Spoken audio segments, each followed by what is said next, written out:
All right, what's going on, everyone? Just a quick update. Primer coat number 2 is going on.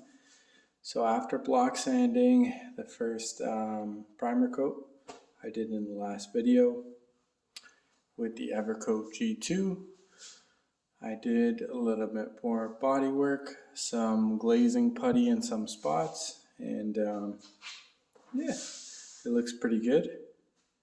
The bed, definitely quite a bit more spots, especially on the top of the rail, which kind of is expected. Once you hit it with the block, you really see all the imperfections. And you know, being a truck, and this bed belonged to a work truck, the person I bought it from, you know, things are always hitting the top rails.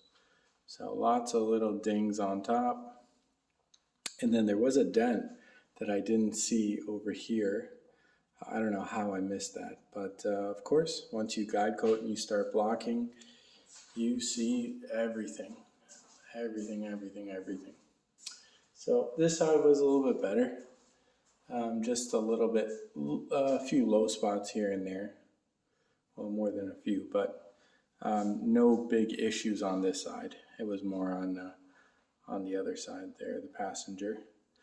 So going to be spraying, this is round number 2, and then I'll be blocking it with 320.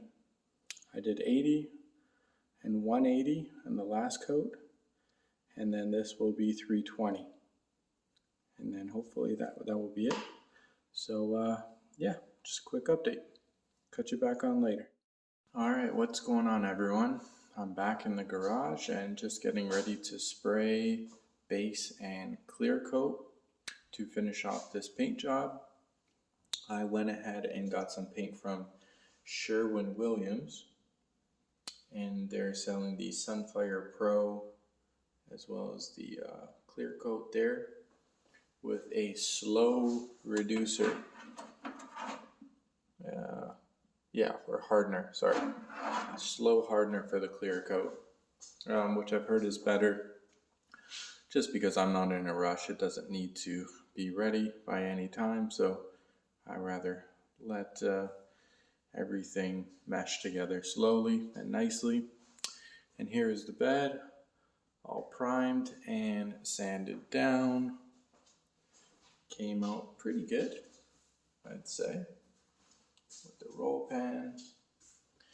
And here is the other side.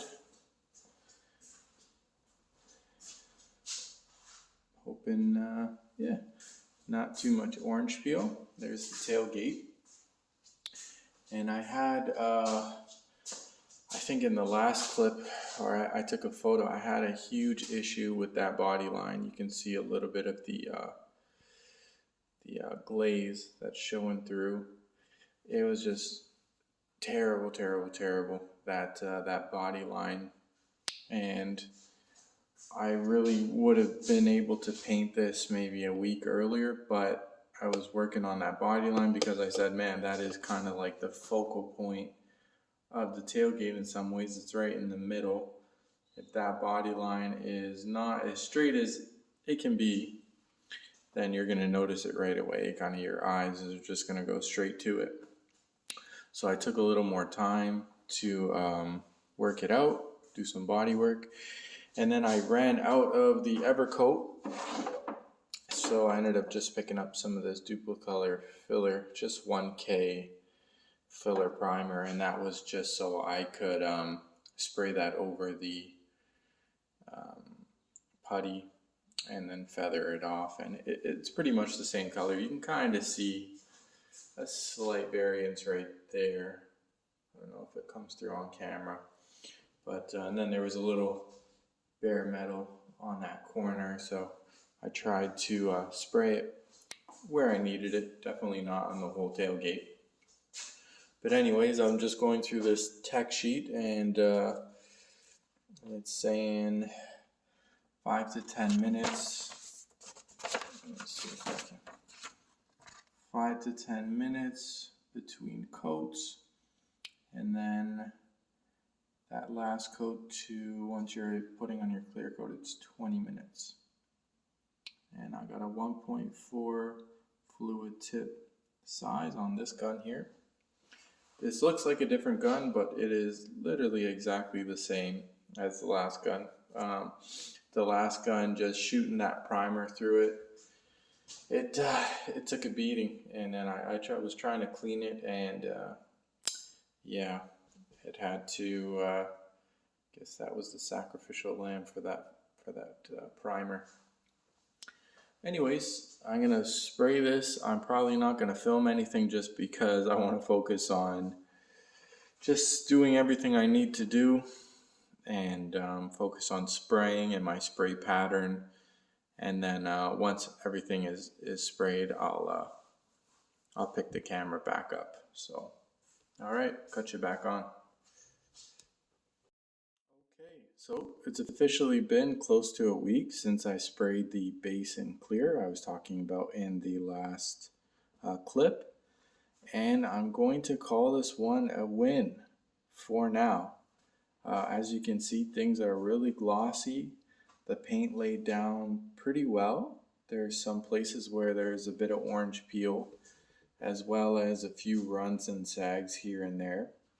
But all in all, besides, yeah, the runs, the sags, and obviously the dirt, there's some dirt nibs here and there, but for spraying in a garage and it being my first time, I could not be happier, honestly.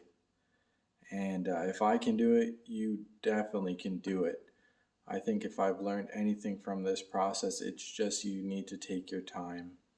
And the straighter your body work, or the more straight your body work is, and smooth it is, and the more time you take to really refine it, I feel like the painting part is the easiest, as long as you follow, your tech sheet that you're given with your paint and clear, and you clean your area the best you can.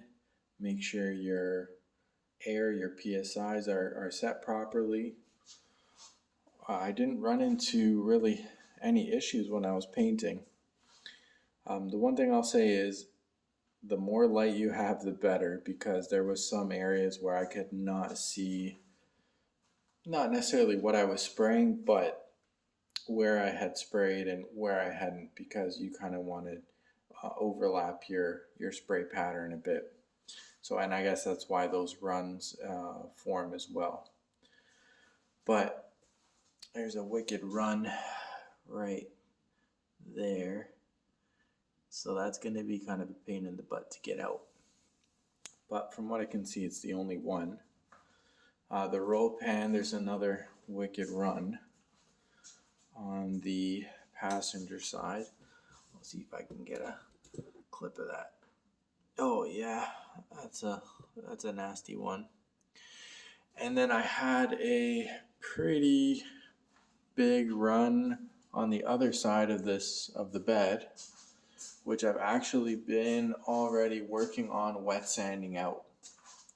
So this is where the run was. It pretty much went from one side all the way to like the middle of the flare. It was pretty nasty, and now it's essentially non-existent.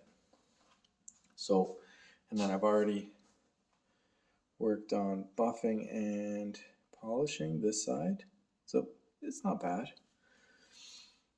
I think I've hit this so far with 1,000, 1,500, 2,000, 3,000, and 5,000. And then I just tried a little test over here with my buffer and polisher, and I just have a 3-inch orbital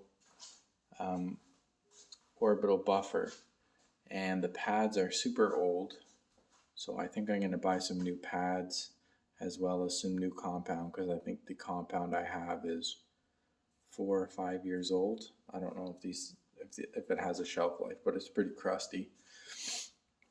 But yeah, I'm going to call this a W for now, and I'm going to continue to wet sand all the runs out. I'm not going to wet sand, and flatten out all the clear on the tailgate and the bed, but I'm going to focus on the runs because I really want to get this mounted on the Ranger. And summer is coming to an end here in Ontario, Canada. So if I can get this at least on the road for a couple weeks before the kind of colder weather comes in, that make me really happy because I can always wet sand everything, in the winter or in the spring next year. So I'm going to continue wet sanding this, getting those runs out, and then I will, I'll cut you back on when that's done. Okay, so in the last clip, you guys saw that I had just finished spraying the base and clear coat, and I was showing off some of the beautiful runs that I got, which kind of sucked, but since then I have wet sanded the runs out and buffed and polished the surrounding areas, and I have to say I think it came out pretty good. In certain lighting you can kind of tell there was a run there before, but I think maybe someone with an eye for body and paint that does it for a living would only be able to tell that, or at least from 5-10 feet away you definitely can't tell. But yeah, I meant to make this video a lot earlier, but any spare time I've had, I've just been using it to get the truck back on the road. So wiring the license plate lights, getting the bed back on, tail lights, and just anything that it was missing before, because it hasn't been on the road in probably a year or longer. So since the suspension also, it needed an alignment done, so I got that as well. But all in all, I am really happy with how the paint job came out. The color match is really nice.